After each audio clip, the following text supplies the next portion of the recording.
കർണാടകയിലെ ബംഗളൂരു മൈസൂരു എക്സ്പ്രസ് വേയിലൂടെയുള്ള യാത്ര നിങ്ങളെ ശ്രീരംഗപട്ടണത്തേക്ക് എത്തിക്കും. അവിടെ ഒരു കാറിന്റെ ടയറിന് സമാനമായ വലിയൊരു കെട്ടിടം കാണാം.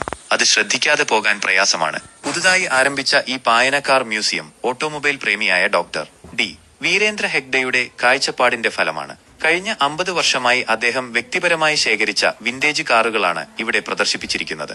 സ്പെയർ പാർട്സുകളുടെ അഭാവം മൂലം ഇന്ന് നിരത്തുകളിൽ കാണാത്ത തിളങ്ങുന്ന കറുത്ത 1962 മോഡൽ സ്റ്റാൻഡേർഡ് ഹെറാൾഡാണ് സന്ദർശകരെ പ്രവേശന കവാടത്തിൽ സ്വാഗതം ചെയ്യുന്നത്. വിന്റേജ് വാഹനങ്ങൾ കേവലം യാത്രാമാർഗങ്ങൾ മാത്രമല്ല, ചരിത്രത്തിന്റെയും പൈതൃകത്തിന്റെയും അംബാസഡർമാരും സ്പർശിക്കാവുന്ന ശേഷിപ്പുകളുമാണ്. അവ ഒരു കാലഘട്ടത്തിന്റെ ചാരുതയെയും ഗംഭീരതയെയും ഓർമ്മിപ്പിക്കുന്നു. ഡോക്ടർ ഹെഗ്ഡെ പറയുന്നു, 23 ഏക്കറിൽ വ്യാപിച്ചു കിടക്കുന്ന മ്യൂസിയത്തിൽ 69 വാഹനങ്ങളാണുള്ളത്.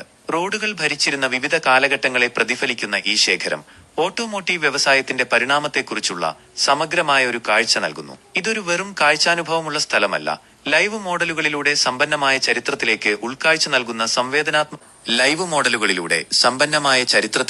ഉൾക്കാഴ്ച നൽകുന്ന സംവേദനാത്മക പ്രദർശനങ്ങളും ഇവിടെയുണ്ട്. വണ്ടികളിൽ നിന്ന് കാറുകളിലേക്കുള്ള ഓട്ടോമൊബൈൽ യാത്രയുടെ പരിണാമം ഇവിടെ നമുക്ക് കാണാം.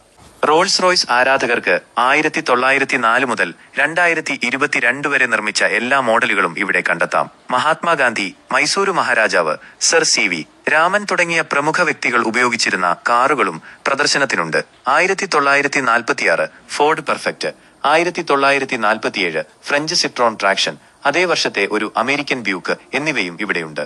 1955 Chevrolet Bel Air, 1956 Indian Hindustan Land Master, 1961 Hindustan Ambassador എന്നിവ ഇന്ത്യയിലെ വാഹന വ്യവസായത്തിന്റെ മുന്നേറ്റം കാണിക്കുന്നു. ഹെഗ്ഡെ തന്റെ പായനയുടെ ശേഖരം കാറുകളിൽ മാത്രം ഒതുക്കിയിട്ടില്ല. മുംബൈക്ക് ഇവിടെ ഒരു പ്രത്യേക സ്ഥാനമുണ്ട്. മുംബൈയിലെ ഐക്കണിക് ഡബിൾ ഡെക്കർ ബസും ഇപ്പോൾ ഇല്ലാത്ത കാളി പീലി ടാക്സികളും പോലുള്ള പൈതൃക വാഹനങ്ങൾ അദ്ദേഹം ഇവിടെ പ്രദർശിപ്പിക്കുന്നു. 2ാം ലോക മഹായുദ്ധത്തിൽ ഉപയോഗിച്ച വില്ലി ട്രക്കുകൾ, ജീപ്പുകൾ, ഒരു ഡോഡ്ജ് പവർ വാഗൺ, കൂടാതെ 1980കളിലെ മെഴ്സിഡസ് ബെൻസ്, 1991ലെ കോണ്ടസ ക്ലാസിക്, ഒരു ഇലക്ട്രിക് റവ പോലുള്ള പുതിയ കാറുകളും ഇവിടെയുണ്ട്. ഓരോ മ്യൂസിയത്തിന്റെയും ലക്ഷ്യം മനോഹരമോ അപൂർവമോ ആയ വസ്തുക്കളാൽ സന്ദർശകരെ രസിപ്പിക്കുക മാത്രമല്ല, ആളുകൾക്ക് ചരിത്രത്തിലേക്ക് പ്രവേശിക്കാൻ ഒരവസരം നൽകുക കൂടിയാണ്. ഇന്ത്യയിലെ ഓട്ടോമൊബൈൽ യാത്രയുടെ ചരിത്രത്തെക്കുറിച്ചുള്ള ഒരു സമ്പൂർണ്ണ പ്രദർശനമല്ലെങ്കിലും ഹെഗ്ഡെ ഒരുക്കിയ ഈ ശേഖരം തീർച്ചയായും ആകർഷണീയമാണ്. ഞാനൊരു ഞായറാഴ്ചയാണ് ഇവിടെ സന്ദർശിച്ചത്. അന്ന് ഒരുപാട് സന്ദർശകരുണ്ടായിരുന്നു. ഇത് കേരളത്തിലും നല്ലൊരു ബിസിനസ് ആശയമായി തോന്നുന്നു. കേരളത്തിൽ ഇങ്ങനെയൊരു സ്ഥാപനം നിലവിലുണ്ടോ എന്ന് എനിക്കറിയില്ല. അവിടെ നിന്ന് മൈസൂർ പാലസ് കാണാനായി യാത്ര തുടർന്നു. യാത്രകൾ ഇനിയും തുടരും.